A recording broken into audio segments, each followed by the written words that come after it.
Hello everyone, my name is Sonia Doshi. Thank you so much for being here today. My project is called Huddle. I'd like to start by taking you back to when I was an undergraduate at the University of Michigan. I was studying user experience design at the School of Information, and when I was a sophomore, I set off to find my first student job. I ended up working at a mental health research organization on campus called the Healthy Minds Network. And I started working there because they needed someone to help them with a design project, but got so fascinated with the field of mental health that I went on to work in mental health advocacy and research for the next 4 years and counting. And I became so immersed in this space because I feel like this is a seemingly untouched space for design with, I think, a simple solution. I think that reducing mental health crises on college campuses is as easy as giving college students the tools to talk about these issues. But even after 4 years and counting of working in this space, personally, as a student who probably immersed herself more than most students do, I still often felt uncomfortable and unconfident when friends would come to me with mental health problems and needing support. So this made me worried about how many college students were left feeling unprepared to navigate these difficult conversations. So this year, when I was given the opportunity to work on any learning problem that I wanted, I made this my big mission: to empower a generation of college students to become first responders to mental health challenges in their peers. And in fact, college students are already in a position to do this. So college is this interesting time where your academic, personal, professional, social lives are all intersecting at the same time in the same space, and you're consistently surrounded by your peers. So it makes sense then that 78% of college students will first turn to a friend before a professional when dealing with a mental health problem. Yet, so many college students, like myself, are left feeling unprepared in responding in those situations, and that's limiting those students in need's ability to access those professional resources that they could truly benefit from. And that's partly because 50% of college students report receiving no prior mental health education before coming to college. And 0 universities in the United States that I'm aware of have a required mental health training. At the same time, 75% of all mental illnesses are onset during the age that most students attend university. So if those 4 numbers tell you anything, they tell you that this is a highly relevant and wide learning gap for college students to need this problem to be addressed. But I needed to scope down my mission a little bit further. So I talked to a lot of people. I spoke with undergraduates, graduates, experts in the field, and I conducted ethnographic observations and wellness education classes at Stanford.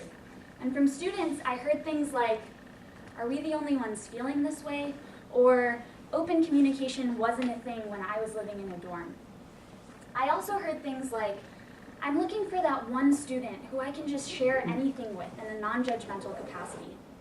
So from this initial need finding, this helped me scope down my mission a bit further to this question: how might we prepare undergraduate freshmen to navigate conversations of support, specifically in addressing depression and suicidal ideation in their peers?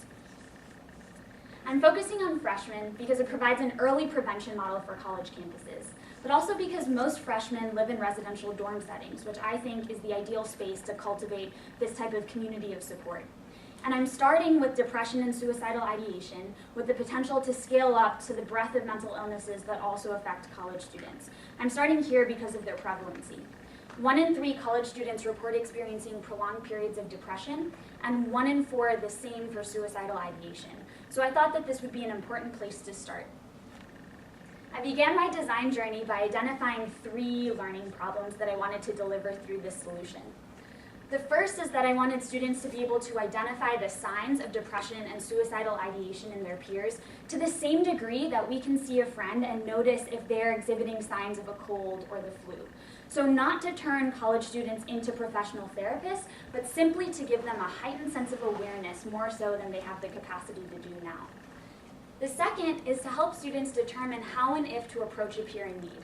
So this is about how could we lower the barrier of making students be more willing and capable to provide help when it's most needed. And then thirdly, how do you navigate a conversation of support, and what does that supportive conversational structure look like? So I started off by designing a series of prototypes that included a Facebook Messenger chatbot, a Cards Against Humanity style role-playing game, a scenario-based prototype, and conducted some initial testing. I also looked at the existing landscape, and I understand that there are peer counseling centers, there are online trainings on other topics, there are a myriad of existing mental health resources like crisis text lines or hotlines. But a lot of those existing resources put responsibility on the student who is suffering to have to take that step and take that action for support, when so many friends are in the perfect position to notice when something's wrong, to create a more preventative model for college campuses.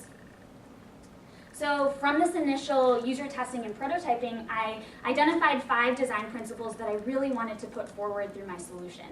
The first is that I wanted it to be a continually engaging platform. So I didn't want this to be a one-time training. I wanted it to be something that students could engage with throughout their freshman experience. The second is that I wanted it to be a low consequence and safe practice environment, which is why I felt that technology would be an effective medium to deliver this type of solution. The third is that I wanted the content to be relevant to students' lived experiences. So you'll see that I heavily rely on scenario-based content because I think that that's a great way for college students to see how that content transfers to their everyday lives. And finally, I wanted this to be focused on supportive response and have elements of peer-to-peer connection. And so I wanted this to be about friendship and allyship and how students can connect on a deeper level so that they're willing to take that step to support people when they're truly in need. This led me to design Huddle, a learning experience that's bringing team support to the college playing field. It's an app that's integrated with a peer health educator or RA program that already exists in residential dorm settings at universities like Stanford. So I prototyped the first module of what this year-long experience could look like. So this first module would take about the first 2 to 3 weeks of the freshman experience, and I'll walk you through what that looks like a bit today. So first, college students, they come in their freshman year and they're placed into a group of 4 to 6 of their dorm mates who become their huddle. And they work together to build a support system together. What they actually have to do is increase their collective strength level of their huddle, and they do this by running through their game plan. Their game plan is a series of activities that consist of drills or scrimmages to continue the metaphor of a basketball game. So a drill in a basketball game is honing in on a specific skill like dribbling or shooting. In Huddle, you're given a set of skills that you'll be practicing that are related to supportive conversational strategies. You're provided with a specific scenario that you engage with to think about that strategy in context, and then you're asked a selected or constructed response question to engage with that scenario and reflect on it. In this first scenario, it's actually not related to mental health, which I'll go into later, but it talks about a student who lives in your dorm, rushes by you, their backpack tears, all of their books and papers fall on the floor. How do you express concern? It gives you a series of responses here with nuanced feedback that relates to how that response might fare in a more serious setting that might be related to mental health. And then it increases from there. Now, a scrimmage in basketball is once you've honed in those skills, then you have to go and practice those skills in a game with your team. So it's a low-stakes practice environment where you're practicing with your teammates. This is the same in Huddle. You're asked to match up with a friend in your huddle and try out a challenge offline to apply one of these skills that you've learned in the platform. So in this first scrimmage, you're asked to match up with a friend and find a safe and comfortable space on campus or in your dorm to have difficult conversations in the future. You go there, you take a picture together, you share that picture with the rest of your huddle. So you're not only applying your skills, but you're building a relationship on a one-on-one setting, and you're also building a collection of memories together as you become closer as a support system. As you complete each drill and each scrimmage, your huddle becomes stronger, and that's visually depicted in the app. So the idea is that if your huddle is your team, then your peer health educator or your RA, a student leader who's living in your dorm, would be your coach. And they can further incentivize you by saying, hey, if your huddle gets to 150 points, then we will reward you with a team bonding experience, such as a team dinner. So that might add an additional incentive for students to continue to engage with this throughout the experience. In addition, after each drill and each scrimmage, you're asked to take a break and come back the next day so that that continual engagement piece continues throughout. I'd like to dive into the content a little bit to give you a sense of what that looks like. I've broken down the structure of a supportive conversation into 4 parts. The first is, how do you start a conversation? So these are skills like, how do you express your concern and articulate why you're concerned? The second is, how do you keep a conversation going and keep it from shutting down? So these are skills like active listening and responding and reframing. Now these first two components are effective strategies to use in any situation where a peer might be in need. So the idea is for students to build up self-efficacy in these two areas before tying in the nuances of mental health and illness. So part 3 is helping students identify the signs of depression and suicidal ideation. Again, to think about this as to the same degree as we can identify signs of physical illness. And then to also help them understand what to do in an emergency situation. Who are the best people to call in your dorm? Who are the best resources to go to if needed? The last piece of this is to think about how maybe for mental health, all you have to do is go a step further from these first two parts. And that might be to choose a course of action. So choosing a course of action might mean, how do you effectively and appropriately direct a friend to the right mental health resources for them? Or how do you hold them accountable to engage in small behaviors or small tasks that they might need to complete but won't have the capacity to alone? How do you call in an emergency? That sort of thing. Like I said, the drills are a series of scenarios, so they increase in intensity.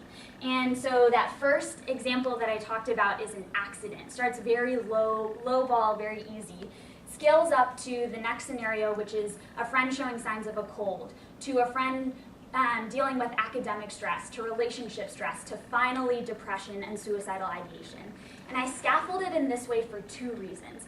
The first is to juxtapose general situations where peers might be in need to situations where peers might be in need specific to mental health. And I do this so that students can clearly see that the strategies aren't all that different, and it's not all that difficult to provide that help in a more serious situation. You might just have to go one step further. So this is about lowering that barrier for students to be willing to provide help when it's most needed. And the second reason is to keep the focus of supportive conversational strategies at the forefront. So to keep students from feeling distracted by the content of the scenarios as they're building up confidence and comfort in these supportive conversational strategies more generally, and then tying in the nuance of mental health and mental illness and what that looks like once they're ready to engage with that content. So on the spectrum of mental health support and care, from inpatient care to well-being, wellness education classrooms, Huddle falls way upstream on this spectrum. It's about embedding small behavior changes of peer support in college students' everyday lives. So what Huddle is about connection, building and cultivating a community of support, creating a heightened sense of awareness of our mental health to the same level that we do our physical health.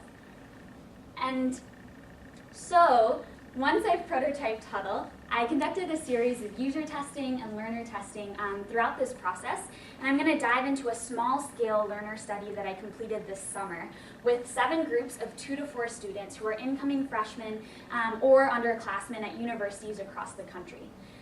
They engaged with this prototype for about a week, which is a little bit less than they would actually engage with in their freshman experience. And they conducted a pre-survey and a post-survey of this experience that measured these 5 outcomes primarily. And what I saw was a promising increase in all 5 of these areas, which I think shows the potential for the effectiveness of what this could look like if ultimately developed.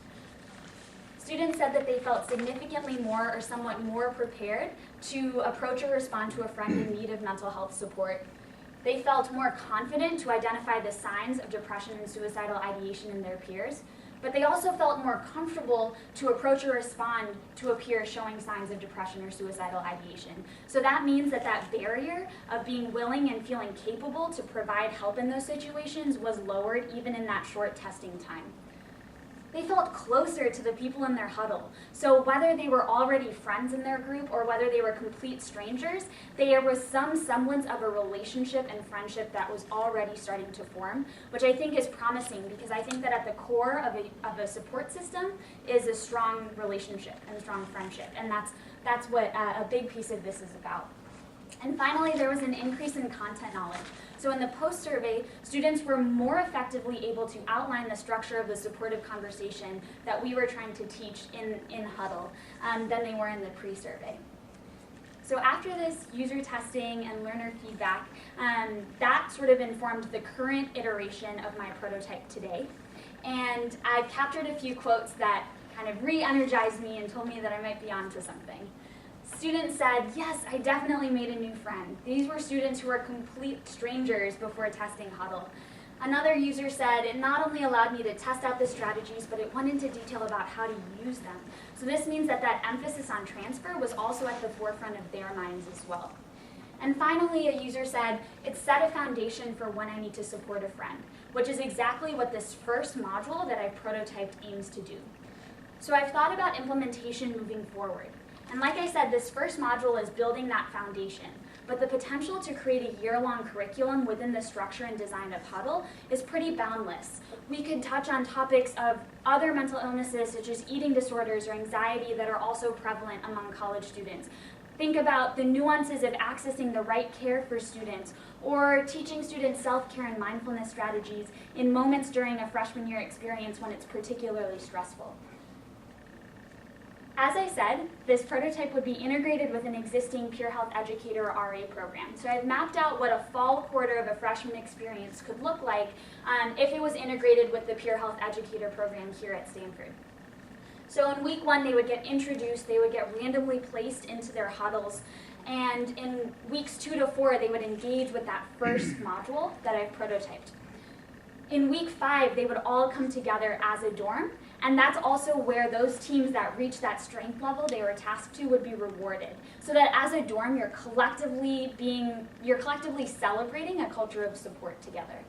And then you could engage with the second module in, say, weeks 6 to 8, followed by additional programming and workshopping that's already in place and could be modified to be focused on peer support through the Peer Health Educator program or the RA program. So my next steps are, this is an ambitious timeline, is to work with software developers and continue working with them in the fall to design and develop the first iteration of Huddle, and then to collaborate with Res Ed, Wellness Ed, FEE, faculty and staff here at Stanford to think about what a year-long curriculum could look like with Huddle, and then to pilot Huddle in the FEE spring training course at Stanford in the spring, to then hopefully be able to pilot Huddle in one freshman dorm at Stanford in the fall, and then to test, iterate, and hopefully expand to other dorms and other universities in the future. This was not an independent project by any means, so I have to thank my entire Huddle. Thank you so much for everything that you've done to get me here and for making my project what it is. And thank you so much to the reviewers for spending your morning with me. I really look forward to taking your questions and feedback now. Thank you.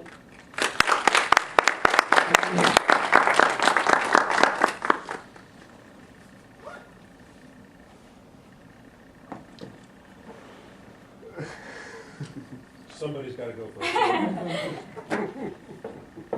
Yes, There and we you'll. So I think it makes all the sense in the world to leverage social connection for this, and I like the sort of aspects of the gamification, but it's not too gimmicky, right? And how you've positioned it to fit in the flow of at least institutions like Stanford, which are Right. sort of minority institutions relative to the larger space, but I think still a large market. My question is I'd like you to, if you could amplify where you see, you had that spectrum up, right? Because I can imagine, from a liability standpoint, all the administrators are like, wow. Yeah. Amplify where you see Huddle in that spectrum and why it's there. Yeah, totally. And why you've positioned it in this way. Yeah, absolutely. So I have sort of a new slide for that question. So Huddle is placed, so in that spectrum, I placed Huddle sort of closer to wellness education courses in terms of content. It was right after QPR training, which is a suicide prevention model. It stands for Question, Persuasion, and Referral.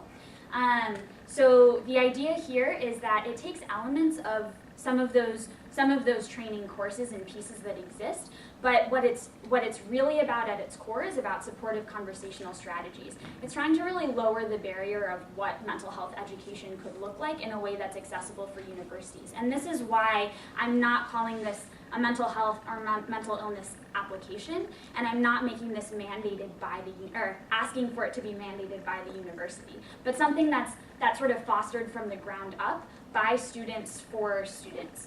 And so there's messaging embedded throughout the application that very clearly states that students should not feel responsible or liable for anything that might happen with friends who have mental illnesses, but none of the content is teaching treatment methods. It's very high level, focused on supportive conversational strategies.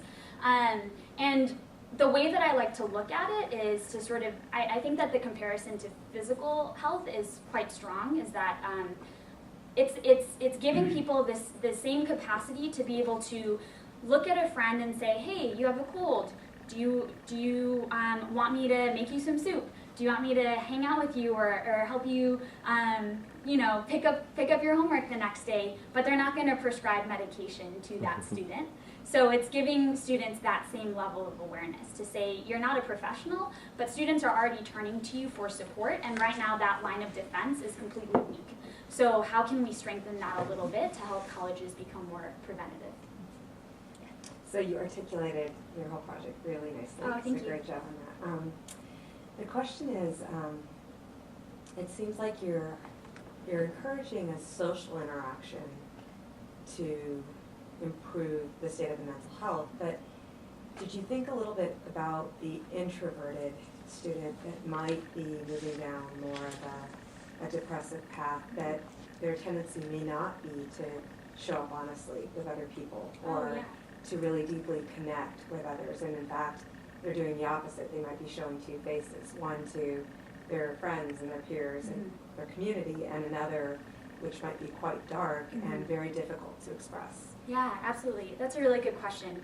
So one of the pieces, so when I talked about the scrimmage, which is really the most socialization that's required, the drill piece is student to technology, and the scrimmage piece is peer to peer. And the reason that I didn't make it an activity where you engage with your entire huddle all together and do these things was for that exact reason. So you're engaging with someone on a one-on-one level, which I think even for those people who are less inclined to maybe foster or flourish in a big group setting, it provides them with at least a potential one-on-one connection. The other piece of it is that they are placed in there, all of the students who maybe opt into this program, who are a part of it, would be placed into their huddle at the beginning of their freshman year. So the entire point is to prevent social isolation, whether students want that or not, really. So the idea is that your huddle doesn't have to become your best friends, and in fact, that's not the goal here. Is for the group of people in your huddle to become your sole group of friends, and they certainly don't have to be. But for those people who maybe don't have a secondary group, they're the people that you can fall back on, and you're all sort of signing into this contract to say, hey, I'll be there for you if you need someone to talk. And just to follow on with that, just a design direction, I'll write it here too, is to do more deep research on what those particular people are thinking, feeling, and doing. The ones that are moving down this path of suicidal tendency, and maybe even introduce motivational elements into the app itself. Like, freshman year is really hard. I know my niece said 8th grade is the hardest year ever, and I'm just going to die. Like, trust me, life gets harder, right? But how do you get into the mindset? Yeah, totally. Understand how you might be able to bring in the types of motivations that could actually address those early on. Okay, thank you. I'll build on that. I think that, well, first of all, I think this is excellent, and I'm really excited that you're trying this topic. Like, it's a really tough topic, and the reason that people haven't addressed it is because it's that hard. And I think no matter what, any discouragement that comes out from any party in the future as you try it, you have to just keep going with it, because something is better than the lack of everything right now. And I think that you're moving towards this place where you're destigmatizing mental health issues by allowing the students to be like the word first responders that you use. I'm wondering how you also then incorporate like a normalization of having those kinds of feelings. So what I didn't see you talk about is like, if a student's doing huddle and recognizes in themselves that they're depressed, having those thoughts, is there a way through this to ask for help? You know, like, have you explored that side of it too, or are you deliberately staying away from that? Yeah, so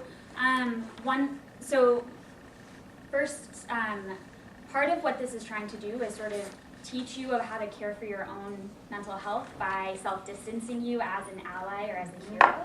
So as you're learning to become more supportive as a peer, you're becoming more aware of your mental health. So yes, I think that it's very likely that students, and in fact, even when I was testing, there were students who would come to me later and be like, oh, after I learned what those signs were, I actually went to CAPS.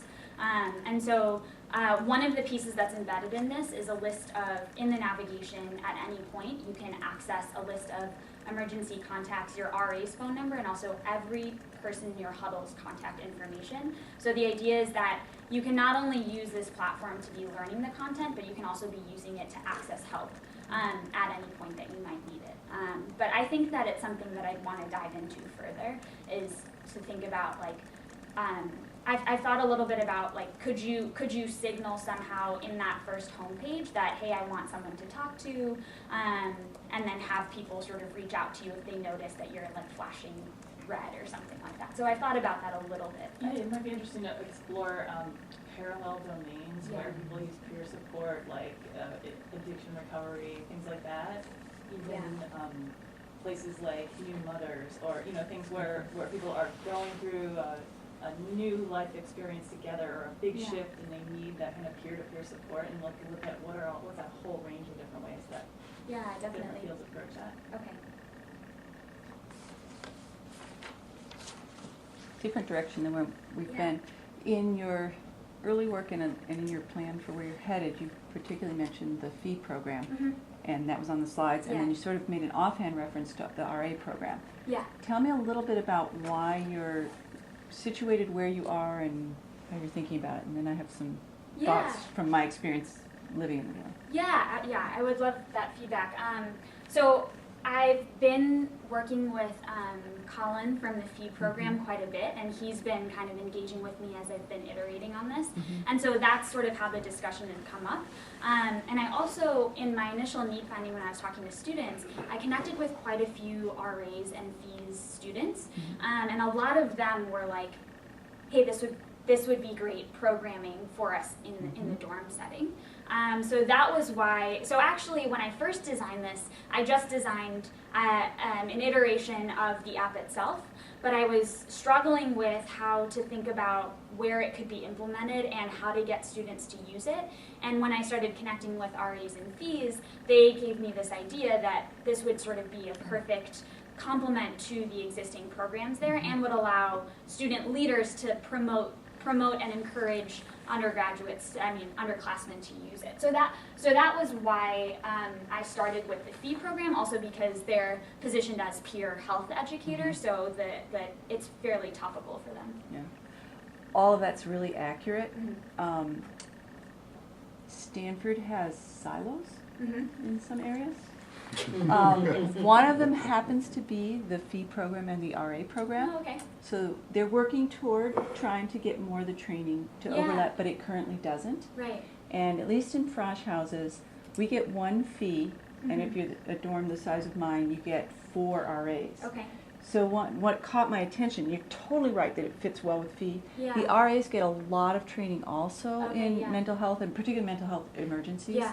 So if you could do RA and fee and get integrated into their, because the RAs have a spring Totally. class they have to take, Okay. you'd get a lot more bang for the buck. Great.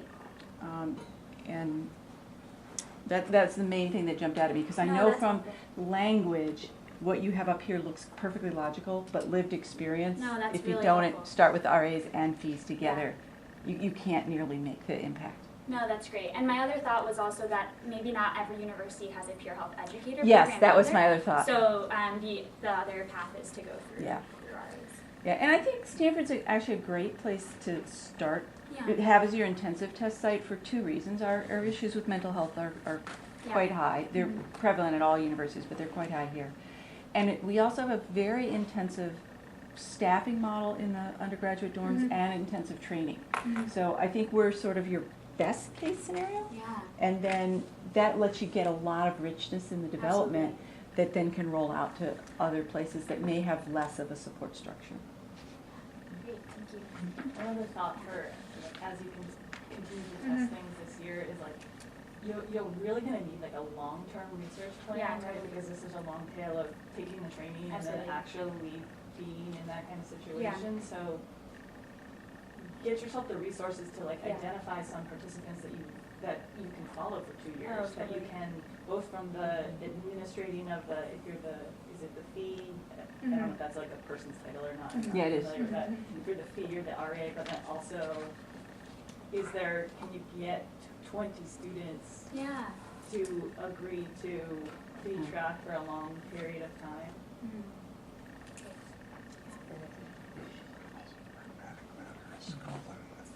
I think we are at time. So thank you so much. I Great really job. appreciate it. Yeah.